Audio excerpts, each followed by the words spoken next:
Hello, and welcome back to another episode of Fan Behavior and F1 Podcast. I'm Zoe, and today I am unfortunately not joined by Hannah, but I am joined by a dear friend, a tech expert, Molly. Molly, thank you for being on the show today. Of course, I'm so happy to hop in and co-host and hang out. You know, I'm always here for y'all, so I'm excited to be on and chatting all things and co-hosting with you today. You were already going to be on as a guest. We decided that we're going to make this an annual episode. Every Yes. year, you're going to come on and give us the tech rundown because, hmm we have our strengths, and that is not one of our strengths, but it is one of your strengths. Uh, all of the tech tea, I'm here. You're so excellent. And then, yeah, and then, Hannah not being able to record, I was like, well, perfect. Molly can just slide on in as the next co-host. You are a podcast expert anyway, so it worked Yes. out perfectly. Yes, it did. I have a couple shows and I probably have more content streams that I know what to do with between Engine ZP and Espresso and Breaking Bias, but it's fine. We all have fun here. We do. Before we get into all the tech stuff, I wanted to just quickly ask you your thoughts on all of the craziness that's gone on so far this before the season's even started. I think I knew it was going to be crazy. I didn't think I knew it was going to be that crazy. What have your thoughts been so far? I think we knew going into 25 it was going to get a little wild. I think the thing we keep talking about is we just didn't think that just the timing of it. Like the fact Mm-hmm. that everything's happened so early is what's most shocking. Um, Yeah. Not so much the moves and what's gone down, but more so that it's all happened before we've even had one race under our belts. Yeah, a lot of the stuff seems like it might have been meant to come out later, Yeah. and it's kind of caught some people out and now having to deal with it. But I think such is the world of embargoes, it happens and people can't be trusted sometimes. And I just think I agree that the timeline of everything is just absolutely crazy. I think we thought it was going to happen maybe summer break, Yeah. second half of the season. I think it just shows that a lot of this stuff is already happening, or a lot of this stuff is going on kind of behind the scenes that not a lot of people think about. And there's always kind of conversations happening there. People are always thinking one step ahead, and I think that this shows that. Yeah, for sure. For sure. And if this is any indication of what's to come, then I mean, don't we all love a little bit of chaos, a little bit of drama? Yes, my Aries moon loves all of the chaos, the drama, all the memes. It's half of the fun that kept me around in this sport. So I think it's going to make for a very interesting and great season. Yeah, anyone who says that they don't like or they don't care about F1 because of what happens off the track, honestly, I feel like is lying because come on, how could you not? I know this is like one of the series that I think has some of the best kind of off track Yeah. politicking and banter and all of that stuff that makes it that much more fun to kind of be part of the like the universe around it, or at least the ecosystem around it, to kind of experience that and be part of that. I think that's part of the community around especially Formula One. Agreed. So for those who maybe are newer listeners, they should go back and listen to our episode last year when we gave you kind of introduced your history, Mhm. your backstory into motorsport. I think we did more of like a general tech Yes. episode. This time we're going to focus more specifically about the upcoming season, the new Mhm. cars, all that kind of stuff. But so if people are like, I want more general tech, well, they should listen to your podcast, but they should also go back Thank you. and listen to last year's episode. But I wanted to first ask you about just the car launches in general. Like, do you have any Mhm. general thoughts about any of the car launches, what you liked, didn't like? I thought that there was a very interesting contrast this year Mm. between 2023 and 2024 launches, where we saw Ferrari do the live engagement where the car rolled out at Fiorano. We saw a lot of teams doing like full launches, where this year I felt like a lot of teams were pre-recorded Yeah. or they were just a video and that was it. Like Ferrari, I was like, that's it. It's a minute video. They're already showing me the car. That's it. And then you had the Williams team, who they just showed a livery. We still don't really even know what their car looks like. They showed up. Here's the livery on the 2023 car. Still don't know what the 2024 car looks like. I think they're doing a lot of good things engaging fans in New York. There was the NFL at V carb kind of tie up Mhm. in Vegas, which I thought was really smart because of kind of Visa's leadership and their alignment to NFL and kind of where they sit. I thought that was really smart. Yeah. But I thought that there was a very stark contrast between 23 and 24 with the type of launches we saw. Yeah, I was sort of surprised, like, even McLaren dropping that because they were Yeah. first, and I was like, "Oh," I mean, it was cool that they wanted to just drop it, but it was just it didn't feel as it felt a little bit more anticlimactic, maybe? Yeah. I don't know, it Yeah, it was was strange. weird. I'm Yeah. like, your car looks like a bag of extra hot Cheetos with the like diagonal stripe with the black. Yes. I'm so sorry, McLaren. I'm so sorry. That's like the only thing it makes me think of. But I was like, that's it? Yeah. Like it was one of those things where I was like, wow, like I don't know if it's like sponsors or what, like Yeah. what they decided to do. Cause a lot of that's for the sponsors too. Right, And like right, the people that pay to be on the car. But it seemed right. just it was so weird that it was some of these were just drops or videos and that was it. I completely agree. Yeah. Okay, let's get into the liveries because as you mentioned, livery, I think a lot of people who are brand new are like, what is the difference between the livery and the actual car? Like they don't understand Mhm. that you can show a livery, but that doesn't necessarily mean that that's the car that they're going to Yes. be using for the Mhm. upcoming season. So let's just Yes. focus purely on the look, the livery itself. Which were Yes. your favorites? Which were your least favorites? Okay.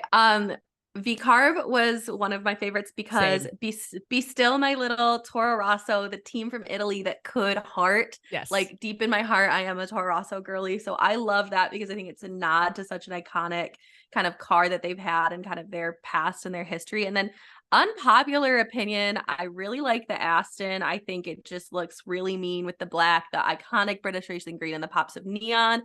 And then believe it or not, I really like Steak Kick Sauber because it reminds me of Shigo from Kim Possible. I love the black Yes. and the green. Yes.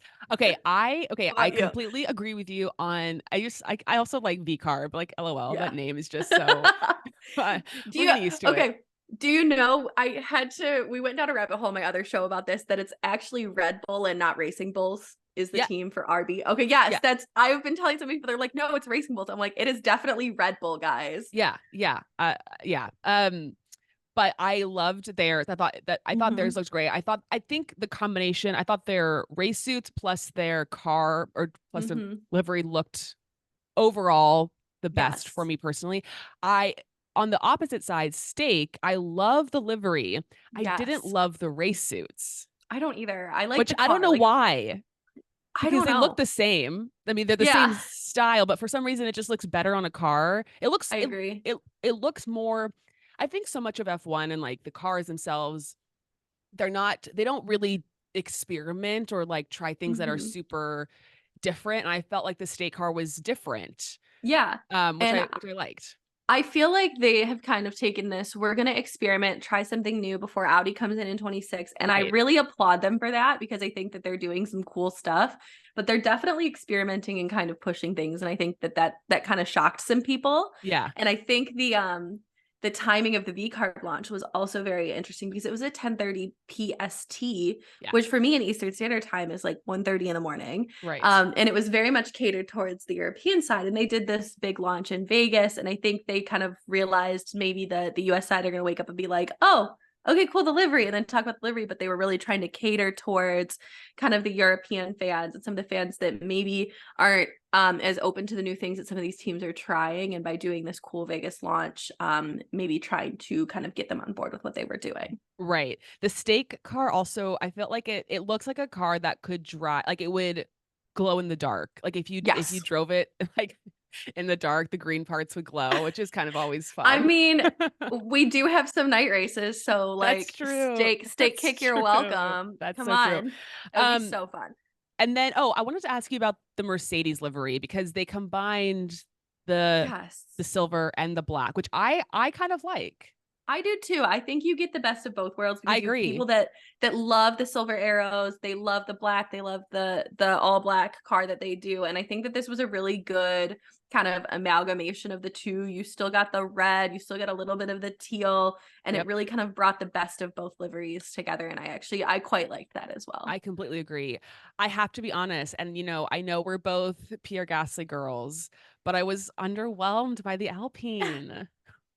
I kind of see what they're doing with so much carbon Yeah. and understand it. I wanted a full Barbie car. You Me can't tease too. me I with pink know. camo and then turn around and give me an all carbon car. I do like the pops of color. I think it does make their blues and their pinks pop. Yeah. But coming from the blue car last year to that, I was like, oh, especially like, and the all pink car. I So I was like, know. okay. And I mean, there is some intention behind that, which I think we'll talk about why there's so much carbon and why there's a Yes. lack of paint on the cars. But I was kind of, I'm not disappointed, but I understand once we talk about that, why they did that. But I was a little underwhelmed with what they were teasing. Right. Yeah. It just felt like they made it seem like they're going to go one way and Yeah. then they went a different way. And Mhm. we were all just Yeah. left being like, wait, I th what? I thought it was gonna be like palace camo like they had Yes. in Vegas. It looked like a Yes. pink palace, and I was like, "Oh my god." Like, and I love palace skates, so I was like, "Oh, this is gonna be so cool." I think actually, like, Pierce helmet makes up for it. I don't know if you've seen his, like, electric blue Yes. 2024 helmet. It is That cool. looks so cool in the car. So I Yes. think that kinda makes up for it a little bit, but it was an interesting pivot, and then I'm like, "Where were you going with the pink?" Right. Either they're Right. showing up at Bahrain with a camoed car for Mm-hmm. testing, Mm-hmm. or like what was that for, you know? Completely agree. Okay, so what was your least favorite? If you had to pick Ooh, one. I mean, we were kind of bantering the McLaren just because I can't unsee Cheetos. Haas, it's the same car as far I as was I'm gonna say concerned with more Haas. carbon fiber. Yeah. Williams, I like, but Williams just had that like nod to Frank Williams with the subtle light blue. I quite like that. And then like there's something about the Red Bull I'll always like because it's Red Bull I and agree. it's so iconic. I And like a agree. lot of people are kind of hating on it, but I think it's quite iconic. Ferrari was middle of the road for me. Like it's a Ferrari. I was kind of hoping maybe they would nod to the hypercar or do something a little bit different, but Okay. I like it's a Ferrari. Like It's I yeah, like it's oh good. yeah. Yeah, Yeah. So completely I don't agree. like they all kind of had their like peaks and valleys for me. So I think like Yes. there's not one I outright like hated, I but agree. definitely some I like more than others. I agree. Yeah, there wasn't one where I was like, "Oh my god, this is." I mean, Yeah. besides the only thing that I truly was like, "Oh, I do not like this," was the steak race suit. That's the only thing that I felt Yeah. like, ugh. Maybe. But the car made up for it for me. Like the fact that Yeah. the car was cool, I was like, "Okay, I can forgive Mm-hmm. the weird looking Yes. race suits." Yes, exactly. Okay, so you brought up carbon fiber, and we got a lot of Yes. questions. That was a like Okay. number one question we got was like, Mm-hmm. why are these teams choosing to go with so much carbon fiber? Should there Mm-hmm. be a requirement of how much paint they have to have on a car? Because are we going to end up with just a grid full of carbon fiber cars? Okay. So the reason there's so much carbon fiber is the cars have like a weight limit that they have to hit. And if you're overweight, obviously that's a problem. That's a penalty, all of that good stuff. So to shed weight, they are removing paint to kind of get what else they want into the car because building a race car is one giant I want this, but what is it going to come at the expense of? Because I want the performance that something gives me, but maybe I have to come down like 2 kilograms or I have to kind of change the way that things fit together to do that. And so if I want to do that, but I still want both things, what's going to go? The paint's the first thing that teams are going to do to start shedding weight. And I actually got asked, why is there not vinyl wrap? Like, you know how cars will wrap with vinyl? Mm-hmm. It actually weighs more than paint because paint you can do Oh, one thin layer, whereas vinyl actually weighs more when you wrap a car in it. And I think it was an IndyCar team. I don't know who did it. I can go and find it. I think it's a white paper or it's like a study somewhere that they put a IndyCar in the wind tunnel with bare like carbon fiber, paint and wrap. And the coefficient of drag through those different cases was actually worse with the wrap and like wow. best with paint and carbon fiber. So there's actually like big differences in the performance of your car based on what you're coating it with. And so to shed the weight and get the weight off that they need, because lighter car equals faster car, Right. they're stripping paint. That's the first thing. That's the easiest thing you can do before you start changing components around, or you're like, hey, I have to go find a crazy material to make something out of to make it lighter. That's not necessarily proven. Teams want kind of to find that balance. And there's also the carbon fiber, the perk of it is it Mhm. has a really high strength to weight ratio. So it's really strong and it's really light. And there's not much else out there that has a good strength to weight ratio like carbon fiber does. There's stuff you can get different strengths, but or like similar in strength, but it weighs a ton. Got or it. you're going to take a weight penalty. So that's why we're seeing teams go so carbon heavy in their liveries. And I think it's also important to note that there are requirements currently in the regulations. Everybody's like, well, there should be minimum requirements. There are currently minimum requirements with regards to number visibility and visibility of certain features on the car in the regulations. And I do think there's a couple teams that I'm like, I don't know what you're doing. You might want to check your numbering. Oh, really? Kind of hard to see. Yeah, it was hard to see for me. So if you noticed, like last year, that's why Ferrari added like the outlines to their numbers, because Okay. they were like kind of hard to see. Same thing with like Mercedes. Some teams changed the way the numbers were outlined on the car because it was Mm. like a little debatable against regulations, and somebody actually pointed it out online that was, I think it was Formula Bone that pointed out that there's this regulation and somebody could kind of try to attack them with it. So there are visibility regulations in Okay. kind of the regs. So I think at that point, as long as you're in compliance, I say go for it. It's part of Yeah. Formula One. It's part of racing. And I'm not like, this might be a hot take and I don't know what your take is, but like, I'm part of the, like, if that's what you have to do it. I understand why you're meeting regulations. It's part of the sport and they're meeting visibility requirements with everything else. Right. I mean, we say this so often in Formula One, but two things can be true at once. Yes. You can not like that there's a bunch of carbon fiber cars on the track, which yes, would it be nice if they all had fun colors and Mm-hmm. cool designs? Yeah, that would be awesome. But also you can understand why teams don't choose to Yes. go down that path because they want to have the fastest car Mm-hmm. that they can possibly have. Yeah, exactly. And kind of something like fun on the flip side is like all of the black in the liveries. It actually makes it very difficult for someone like me to look at like spy photos or to look at certain photos and see what they're Mm, doing. So interesting. yeah, so actually the stake kick car, a photo from Shakedown leaked that they were filming, and it was like the only photo of the car. And you could not make out a lot of features because of all of the black that's on the livery and all of the carbon fiber, where there's like the mix of carbon fiber and black paint. It was really hard to see. And there's a long history of doing that in motorsports and in Formula One. Black on black makes things harder to see in photos because spy Wow. photography, competitive intelligence is a big thing in motorsports. Also, skirting laser scanning, like when you go through tech and scrutineering, used to be a Mm, big problem in NASCAR, actually. There used to be these strips of black in kind of this skirt area where teams would try to kind of make some waves and change the shape a little bit to help them get an aerodynamic advantage. And because it was hard to see on the black and on the laser scanner, because black absorbs light, it was getting through laser scanning. And so teams were intentionally placing colors in certain spots on their livery. And the same is true for Formula One. That placement is all 100% intentional so that it's harder to see certain features and harder to make things out for their competitors and for other people trying to see what they're doing. interesting. Gosh, Yeah. thank God for you, Molly, coming in with the knowledge. Because, us people over here who are, Mhm. according to all the haters, are just in it for, the hot guys. We we don't know these types of things.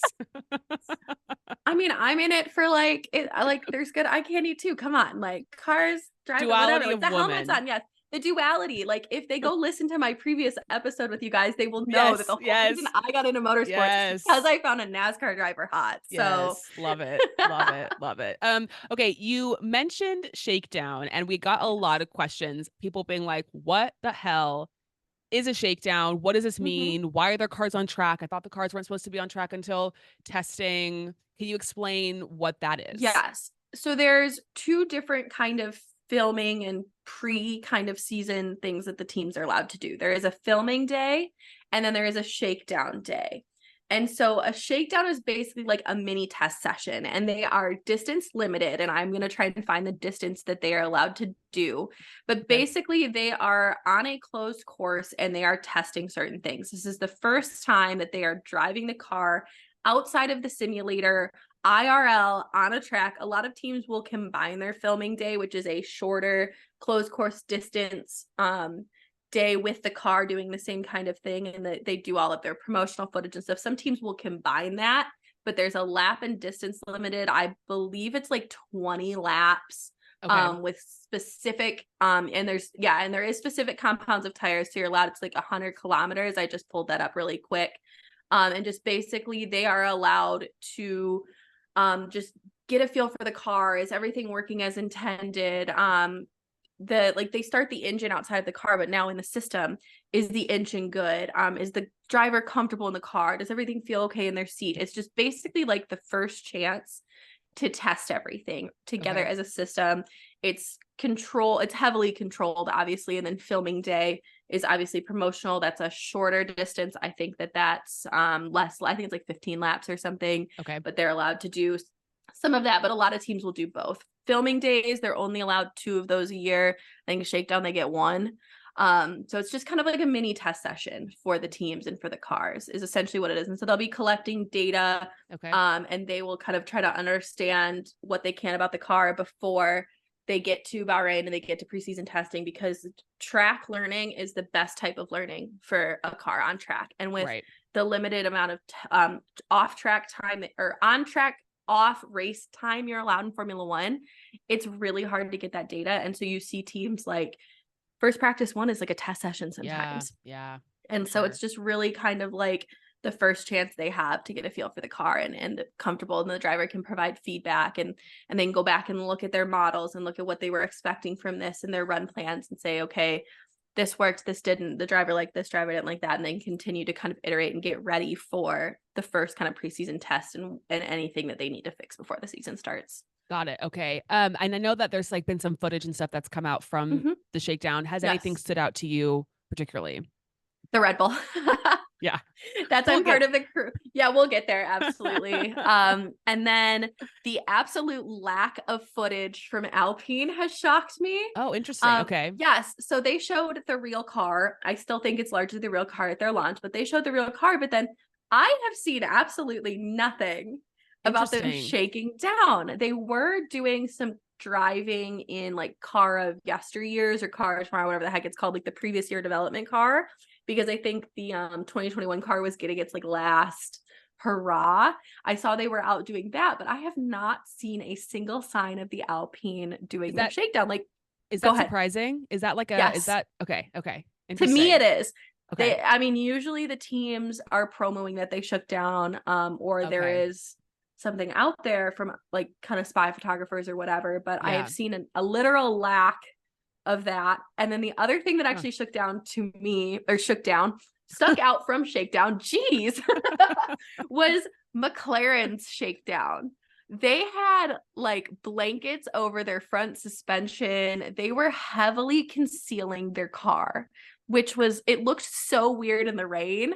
And I was like, is it because you're sharing the track with Mercedes right now? Because they actually were in separate buildings with separate track configurations. So they would never cross paths. That's what Yeah. I've seen online from a couple sources. But they had these like big kind of shrouds, like they looked like black rectangles over their entire front suspension, which was so weird. And so I'm like, what are they hiding? What is going Interesting. on? Yeah. What do So you that was think? kind of, What do you go think ahead. the Alpine not revealing anything, like, is that positive or is that negative? Um, I think it could be a combination of both. It's negative because are you not utilizing your track time that you Okay. have available to you? Or it's actually positive because that means they have kept everything so well under wraps. We actually don't know what's coming to Bahrain, which I think is good because at that point, the teams have seen the launch car, but if there's been no further indication of maybe there's changes to the launch car or to the launch spec, they're not sure what's coming, because a lot of times teams will see something and they'll go plug it into their own models and see what it does and see how it performs and kind of understand if it's worthwhile. And that's like Adrian Newey's notebook. He's always writing stuff down, and they'll go back and put that in models, or they'll see a team try something and they can do it themselves. Right. Interesting. Yeah. Very interesting. You mentioned that a lot of teams will not reveal the actual car during their Mm-hmm. car launch, but did anything in particular stand out to you from the car launches? Anything that you were surprised by? I mean, I know we'll get to the Red Bull stuff, but Yes. anything else that made you think like, oh, um that's interesting? I definitely think Adrian Newey was right that it's going to be a grid of RB19s. He did say Yeah. that during the season. So that I think it was surprising how quick a lot of teams pivoted to that. Okay. And then I think the other thing that stuck out to me that I think is also going to be one to watch for the season is the way that teams have kind of played with integration and the way things fit together. Like during Alpine's launch, they were talking about how they have an all new gearbox casing. They've changed their cooling routing and they've done all this stuff. So we're in a gearbox freeze. and an engine freeze, right? We're not allowed to touch the gearbox and the engine. You're allowed to touch the plumbing of your cooling, kind of the plumbing of in and around the power unit. And I believe the gearbox case you're allowed to change. And so how teams have kind of changed that, it gets them more room if they're able to kind of tighten things up, make things smaller, or change how they kind of fit together. It gives them more room in different areas. And I think a big one for me was like Alpine's, like, we have a whole new gearbox case, and like we've changed our gearbox completely. And to me, that says that they have now opened up more volume in the floor, which means they've made more space for them to do stuff up in the floor where they needed it. And I think a lot of teams have done that. And especially with the way we're seeing this downwashing side pod, there is a change to the way the radiators go in and how tight you need things packaged around the back of the car to do that successfully. And so I think that's done to open up more room down in the diffuser, which is just a big giant area of suction on the floor. I always tell people, just think about like diffusers suck. They just suck the car down. That's all they do, because it's air going from a high pressure differential, and it just is a high area of suction. Basically, it's meant to suck the car down. The more efficient your diffuser is, the better your car usually is. And so it's to open up areas in the floor that I think they need a lot of room in and a lot of probably help in. And then also the lack of floor edges. So like Alpine showed us a real floor edge. Few teams showed us some floor stuff, but that kind of edge of the floor where you get a lot of the critical kind of aerodynamic elements to help generate downforce and get that car efficiently kind of producing downforce. So there's no porpoising. There's it's kind of the ground effect, the ride height. The ground effect is appropriately energized and all of that. I think that's going to be interesting as well, because teams were hiding that. Interesting. Yeah, it's so funny too, because we got a lot of messages from people being like, I look at these cars and I don't see, I can't tell anything different. And Yes. part of that is because there actually isn't anything different. There's some stuff, and there were some Easter eggs and some cues, but we're really not going to see the true car until probably Bahrain. Right, exactly. Okay, let's get into the Red Bull of it all, because Okay. everyone was freaking out on social media about how we are just probably going to be in for 24 Red Bull wins this season. Yeah. Tell me all your thoughts, how you feel about it, all the things. I love it. There is a reason that Adrian Newey is the greatest motorsport aerodynamicist of all time, I would argue, and has 150, it might actually be above 150 championships to his name and credit now. Wow. Like, he is the aero king. Just the way that he is able to come up with stuff is very, very smart. And so I think that this is that on display. I think it's going to be fast, obviously. And a lot of people, and I don't know if you've seen this, but they were talking about how like shit house it is. And I don't know if I can say that on your pod. Of course you can. How like petty and shit housey it was for them to go for that vertical inlet that has everybody freaking out. Yes. And how it's a kind of like slight at Mercedes.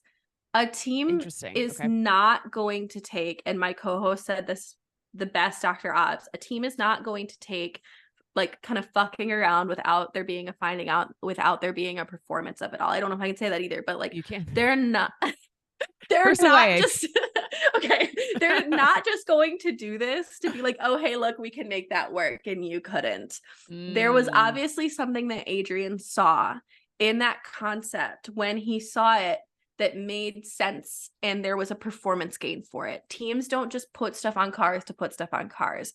And so that's where that competitive intelligence thing happens. They see it, they go try it, there's a gain. Okay, let's run with it. Let's look a little bit more into it. Let's do a little bit more modeling work and see if there actually is a benefit to trying something like that. And that's part of the world of racing. That's kind of what happens. I knew we were going to see that car. I had known that we were going to see what was coming from Shakedown that had leaked, that was what they were going to launch with.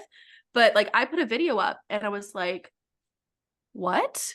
Like, I kind of knew what was coming. I didn't know fully what was coming. And so I was kind of shook because I was trying to figure out where the heck the inlet is, like everybody else. And so then we get that vertical slot and you're like, well, that makes a lot of sense.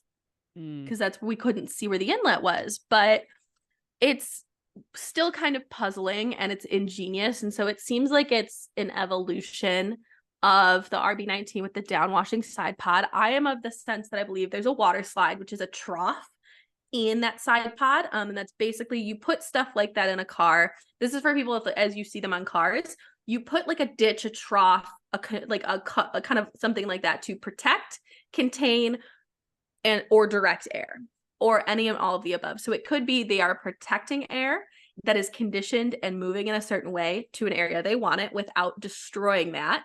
They are containing air that's maybe filled with loss, or it's not doing what they want and putting it somewhere else away from all that good, nice, clean, conditioned air they have.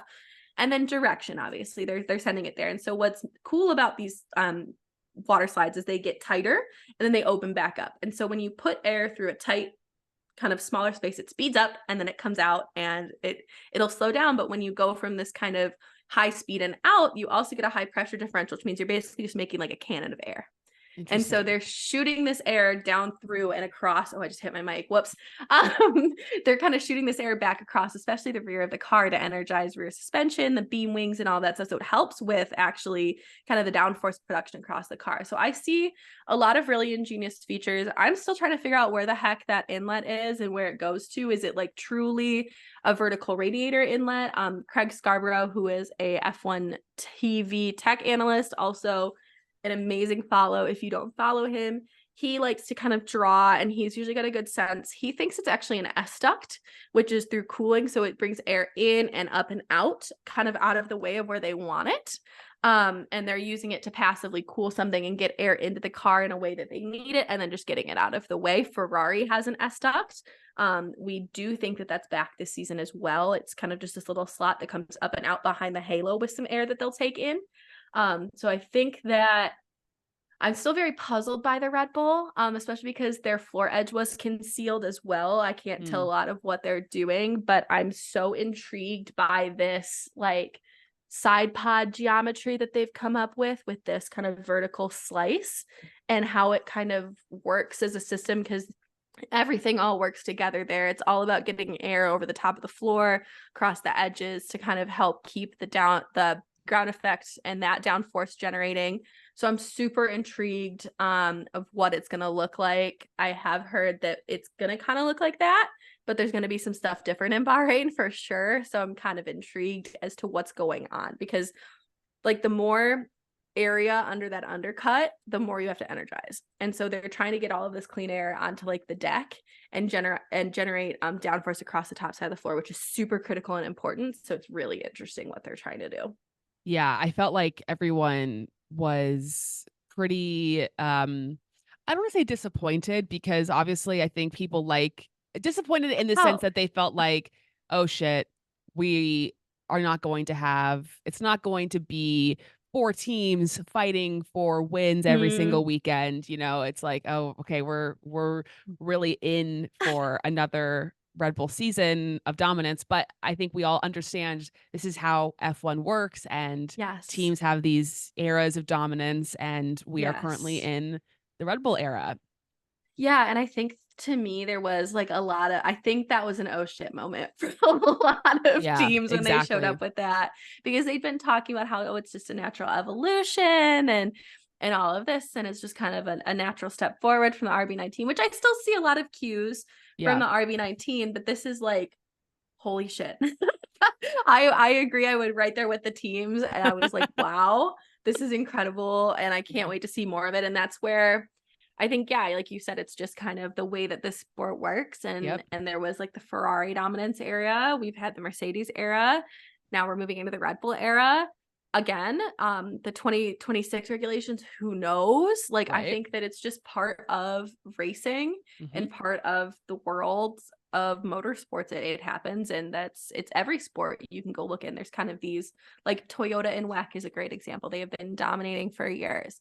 Like some of the Indy cars, like they kind of go back and forth in IndyCar, but there's like usually always Chevrolet, or like in NASCAR, sometimes like Chevys as well. So it just really depends. Well, even in, I mean, I'm a Kansas City Chiefs fan, you know, the Chiefs are in their dominant era, and I love it because I'm a Chiefs fan, but I can understand how people who are not are like, I hate this, you know, it's just how it goes. It's just, as a Lions fan, I was a little salty we weren't against y'all in the game, but I know. Yeah, that's a great analogy too. Yeah, it's like football. It happens all the time in every sport, and it's just part of it. And I've gotten to the point as a fan where I'm like one of those people who's like but guys, like focus on who's getting P3 or like the battle for, Yeah. like I'm one of those people. Like there's so much more Mhm. else to watch, but it's Yes. true.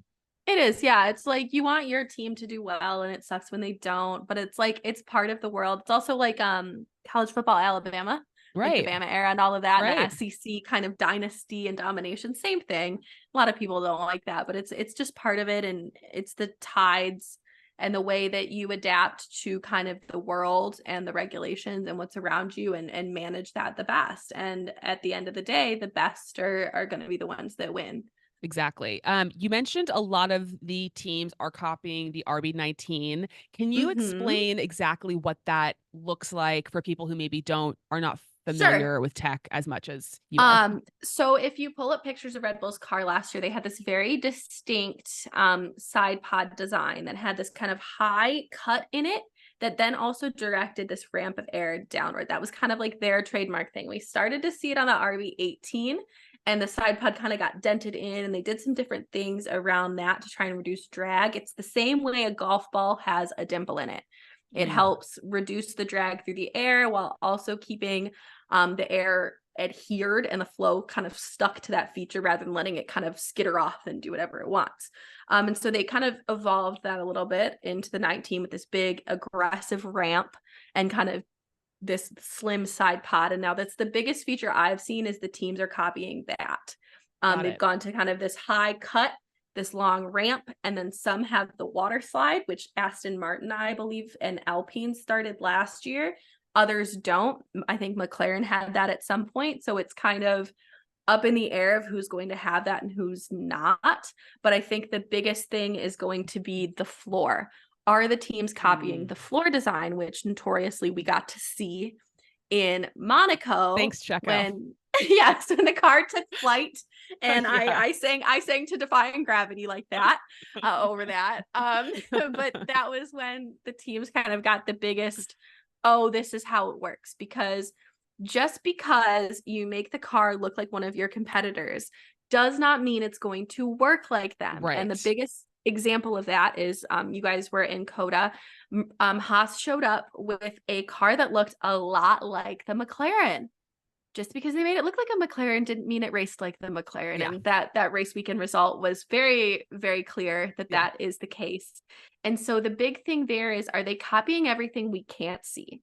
So on the Hmm. outside, it's looking the same. Okay, it's going to be fast. That's not necessarily the case. There's the different way things fit together. There's differences in the suspension. The floor is the biggest one though, because that's kind of the biggest I would say differentiator in the teams and how well their car performs personally and how they're able to get ride height and how that interacts with the rest of the car. And so will they copy outright, and will it look the same if you go look at pictures of the end of last year of that car and put it side by side with whoever has a similar concept? So basically everybody except Red Bull. And probably McLaren and Aston, I would say everybody Okay. but them. Um, does everything look the same side to side? And I think that that's not going to be the case. They're kind of taking pieces that they see are fast from a fast car, obviously modeling them, but then are they kind of doing them in the same way to make them work together? Because just because it worked for me doesn't mean it's going to work for you. Right. Unless Exactly. it's a direct copy, which there are rules against, obviously. Well, so I was going to ask you another question we got is, I mean, this started last year, but Zach Brown has really come Mm-hmm. out, speaking out against, he does not like the fact the VCAR Red Bull partnership, quote unquote, whatever you want to call it. And people were asking, why is what about their right now? Because they've been, sister teams, whatever you want to call Yeah. it, junior team for a very, very long time. And no one really seemed to be making a big stink about it. And then now he's really upset or seems to be more upset about it. What Mm-hmm. what is it about right now that is causing this sort of So controversy? there's kind of two things that stick out to me. The first is I think just that like it's gonna be, it potentially could bring them closer in the field, and now that's more for McLaren to deal with Right. in terms of fighting towards the top of the grid, because they're taking newer components, they're taking newer features that normally they're buying from a couple seasons ago, which you're allowed to do under purchase component agreements. A good example is they were actually still using the steering rack from 2019 Hmm. on the car last year. Okay. And so they are purchasing components that are older to try and save money, but those are still more current than what they had. Mm, And so they're getting kind of some more current features and current kind of tech in their hands. What they do with that, who knows? But the bigger thing to me, and I think a lot of people are forgetting, is this is a Concord agreement year. The Concord agreement is up in 2025. Because they're trying to bring this to be a true sister team, it's now Oracle Red Bull Racing and Visa Cash App Red Bull. That's 2 votes of 10. And I think a lot of people aren't thinking about it being a Concord agreement year. There's now 2 votes that could basically like they're going to follow Red Bull right. for obvious reasons. So I think that could be part of it. I think that it's funny that Zach is the one calling it out, because I think that there's actually a larger discussion around antitrust in racing, and a lot of the stuff he does with like United Autosport and some of the stuff that he'll do to get like to kind of bring deals. And I think that there's kind of some incestuous behavior and some other things about like antitrust, but I think it's more politics related for Got him. it. Okay. And that now at that table, when all teams come into a room and they have to vote and they have to work on this agreement, Red Bull now has 2 votes, and there's nobody like he might vote in line with Mercedes, who knows, but now there's 2 votes very clearly that are going to be aligned, whatever that may be. And I think that that's going to pose likely a political issue kind of on the side of things with like Concord agreements and stuff like that. Very interesting. Yeah, it was, I mean, I don't know. It's the whole thing in F1. I think if you're like a new fan, you have to remember like so much of this sport is like not necessarily about what happens. Well, we said this 1,000 times, not on the track, but off the track, Mm-hmm. and like these moves and these comments and what people say and talk about. There's like, it's not just about, oh, Zach Brown is scared that he's going to lose Mm-hmm. to the V car, you know? Mm-hmm. Yeah, no, it's like it's obviously they now have it's like another car they're potentially fighting with like that, like I said, but it's like there's all of this off track implication now of them kind of putting their foot down and trying to bring them back into closer alignment, whereas like they were kind of like they were sisters, but now they're even more closely related sisters. Yep. So I think that it's more off track related than on track related Yeah. They potentially were as like to why he's mad. step sisters, and now Yeah. they're like half sisters. Yes, that's a good, yeah. Yeah, they're more like half sisters. Yeah. It's a good one for it. Yeah, I would agree. Okay, so testing is this week, which is very Yes. exciting. What can we expect from testing? If this is somebody's first testing experience as a fan, what should they be Mhm. looking out for? What are you going to be looking out for? Um, don't get excited by the testing results would be the first thing I would say. Yep. There's a lot of stuff that teams are going to intentionally do to either hide their performance or very specific things that they're doing and trying to check. So if you're like, oh my God, Haas is P1, this is there's something else maybe going on with fuel Yeah. loads or what the teams are trying versus what they're trying. And we're not necessarily privy to that. I wish we were, but we're not. So kind of take the results as a grain of salt would be kind of the first thing I would say as we're getting kind of timing in. And I think they're broadcasting it. So we'll see a lot of that. Oh, I think nice. also be prepared for a lot of time in the garage.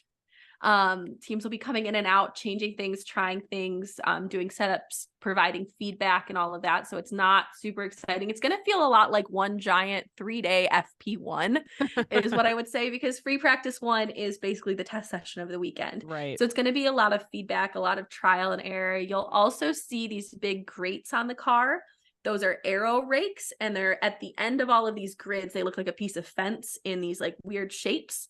Are these sensors, and they're testing the air pressure, airflow across the features and how they're coming off the car. So you'll see a lot of these grates applied to the car, and you'll also see a lot of FlowViz, which is everybody's favorite. Yeah. FlowViz is a like wax and oil based paint that they slather and spray on the car in certain areas, and as the car runs through the air, it kind of pulls along the features, and then teams will take photographs of it and send it back to the factory so that they can understand exactly what is going on across those features. It's another way to tell that your flow is staying like attached or converged, because if the paint doesn't move, that means there's no air going across it, or it looks a certain way. You can tell certain things about it. So you'll see a lot of that. A lot of the heavily black cars might use the UV activated one.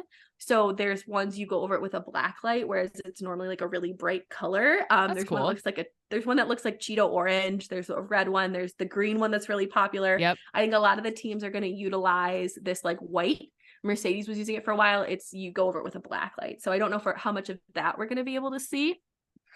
As for what I'm looking for, Yeah. I am looking for differences from launch, and this will be the first kind of indication of what teams are sticking with for the start of the season and what's different. Was there something they showed us that wasn't there before? And like I was talking with all of this stuff, kind of they're not showing things or they're hiding things. There's false body work that teams will have applied at launch, like riveted or bolted on to hide something. I'm really going to be looking to see, well, there's no more false body work. What are they really doing? Because this is going to be kind of the first true look at that. I don't think we'll see final cars until FP3 of the Bahrain race weekend. Okay. Yes, because that's Parc Fermé. Right. That's after that is when Parc Fermé starts. And I think teams are going to be trying and continuing and playing with things all the way up to then, in my opinion. So I don't think we'll see kind of finalized locked in cars until FP3, when teams are going to really kind of try to lock it in for quali and the race weekend. We'll see them do obviously their usual kind of run programs, but I don't think we'll see final cars until FP3 of that race weekend. Interesting. Yeah, we've been saying since the first episode of this new season, like, do not get your hopes up. Don't think like, Ferrari is going to win the constructors based off of testing results. Like, you have to manage expectations, because you just don't really know, and you don't want to think too high, and you also shouldn't get too low either, because just because a team sandbags are a thing. Yep, exactly. How much sandbag a team chooses to do or not do is really up to them. That's very much a thing. Like I always joke, I'm like, man, those sandbags are mighty heavy this weekend in testing. So teams are intentionally also not trying to show their full hand. Yeah. That's why I also say I personally think FP3 is really going to be the first time we get a good sense of things. Right. I think maybe FP2, where it's often teams will do some quali sims, but I think FP3 is really going to be the true sense of what the grid is and where kind of everybody lies following testing. Because like I said, FP1 is one giant test session, so teams will still kind of be trialing setups and different things. There'll be probably some more flow viz, some more aero rakes. FP2, trying to hone in a little bit further. They'll do some long runs, high fuel, some short runs for some initial quality simulations. And free practice 3 is really truly like nailing it down in your final go. So I think that I agree there's going to be sandbags on board. Do not like freak out.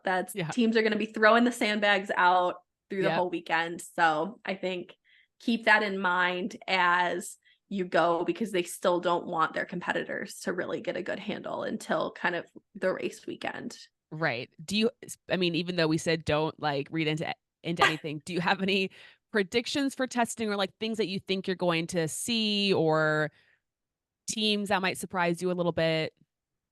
It's hard to say because of how much copycatting's going on. Yeah. I'm personally like really intrigued by at least Ferrari, Alpine, McLaren, and I want to say it was Aston, because they've all done changes to the point of where like they've got whole new chassis.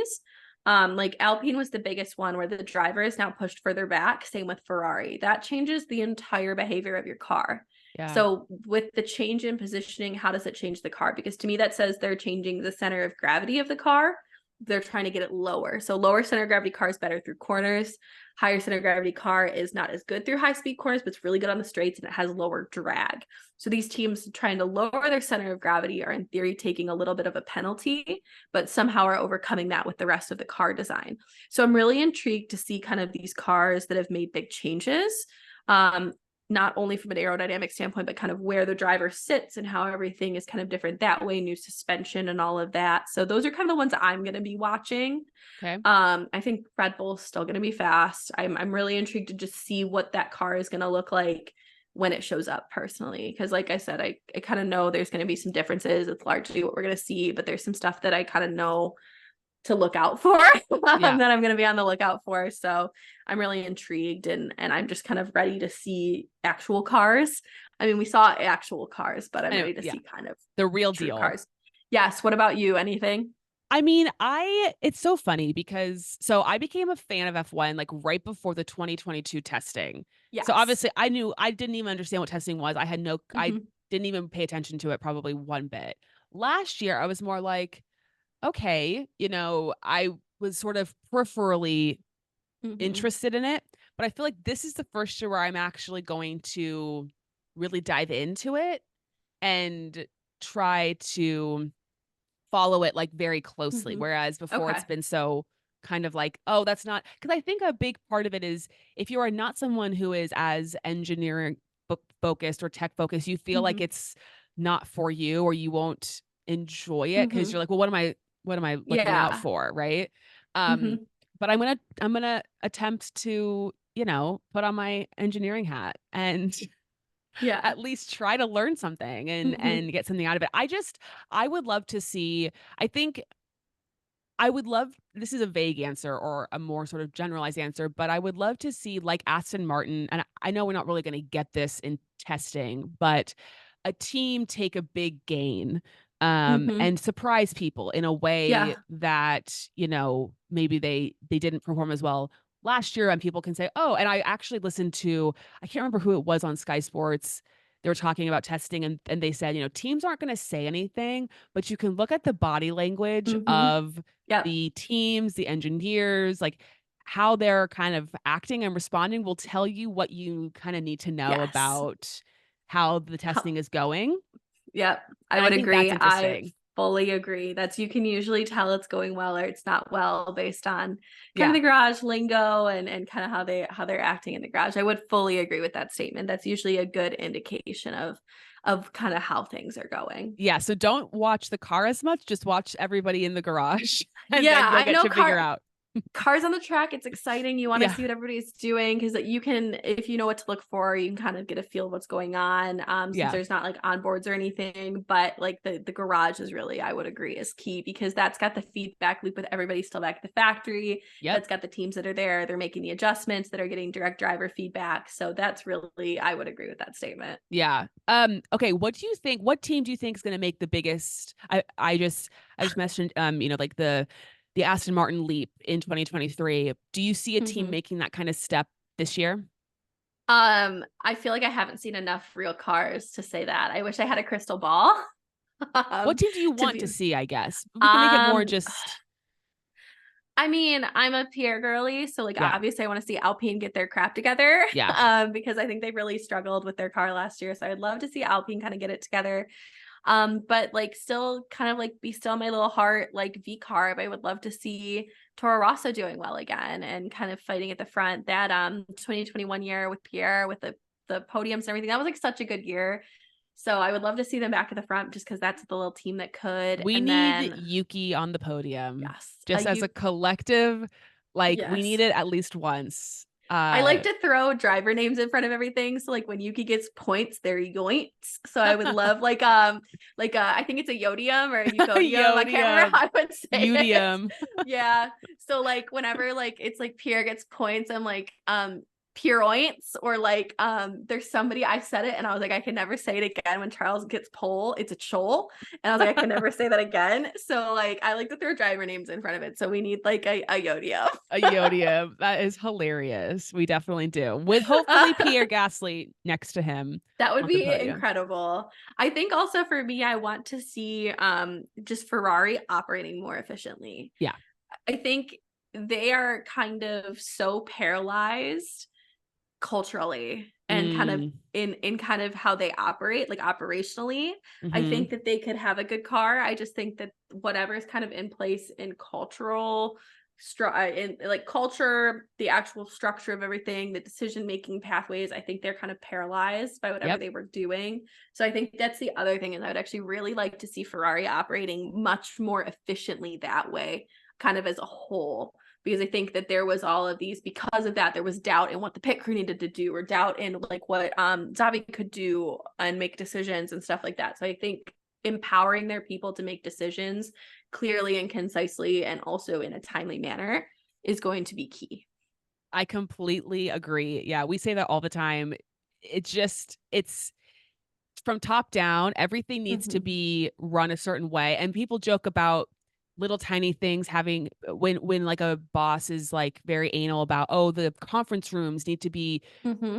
particular, a certain way. But those types of things, every little thing matters, and the way that you operate Yes. as an organization will then impact Mm-hmm. everything else. Yes. And and yeah, there definitely needs to be like a tightening of everything. Yes. And if maybe they're too tight, they need to kind of pivot or loosen to make Yes. sure that that decision making can happen and everybody's Yes. doing what they need to do to be able to execute, because I think that's the biggest thing is the factory side. I think they have a great factory side. I've heard amazing things about working at the Ferrari factory for the Formula 1 side, and it's the track side that really has kind of this struggle of decision making and what they're doing. Yes. And so I think if they can like tighten up where they need, but effectively maybe also loosen kind of maybe areas that are so constricted that prevent this from happening, and understanding that bottleneck or understanding what's Yep. causing that kind of structurally and culturally, I think that they could have a much more successful year. Completely agree. I didn't prep you for this, but Oh no. I would love for you to give just like it doesn't have to be even crazy, but just like a prediction that might be is a little out there for the season. And it could be anything. It Ooh. could be a driver move, it could be a standings position, a driver who's going to get a win, like anything. Hot take, Oscar will get his first win before Lando does. Okay, so that's I've been seeing that we did our predictions, our driver standings predictions, Mm-hmm. and Hannah predicted Oscar to finish ahead of Oh, Lando. yeah, that's right. Yeah. I think he'll get his first win ahead of Lando personally. It wouldn't shock me. It Yeah. really wouldn't shock me. I'm very curious to see that teammate dynamic this Mm-hmm. season. I think it's going to be a lot closer than maybe people anticipate, and Yes, I'm looking forward to that. I do My too. my prediction is I think we're gonna get much like the AlphaTauri winning in 2020. I Mm-hmm. think we're gonna get a team win that is like not Doc.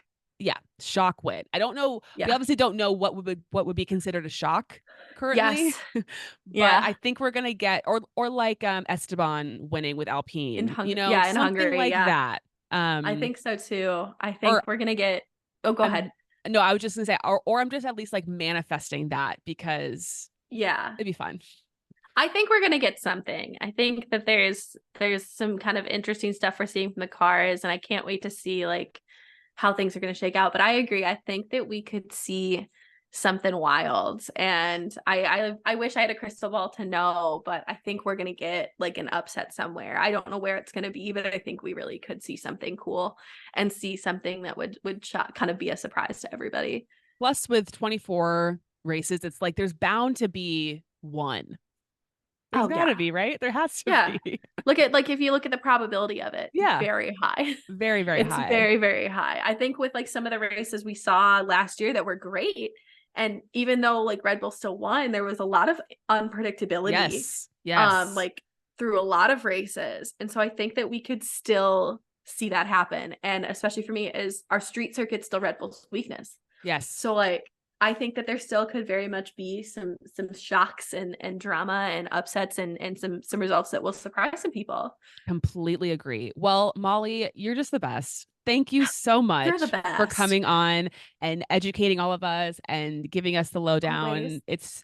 We're just so grateful. I know you're on like 1,000 podcasts, so can you please plug yourself where people can listen to Yes. you, find you, all the things? Yes. So I first and foremost am a bunch of red flags on TikTok, where if you like this kind of conversation, that's basically all I do is I'll do videos on topics. I'll break down the cars, what you should be paying attention to, what's different, why they likely are doing that. Something fails or breaks in the car, I'll talk about that as well.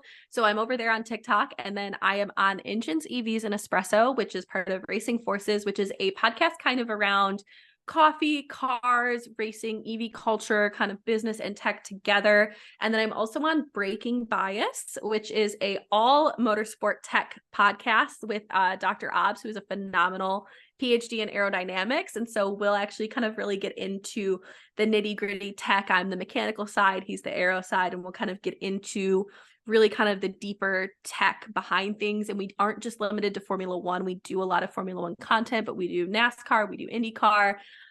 We're going to do some human performance stuff. So we kind of really get into like the tech side there a lot deeper. And then I'm on Twitter, Instagram, kind of find me all over there. It's just, I'm under Molly Marissa on most of those. So you can find me there and come hang out.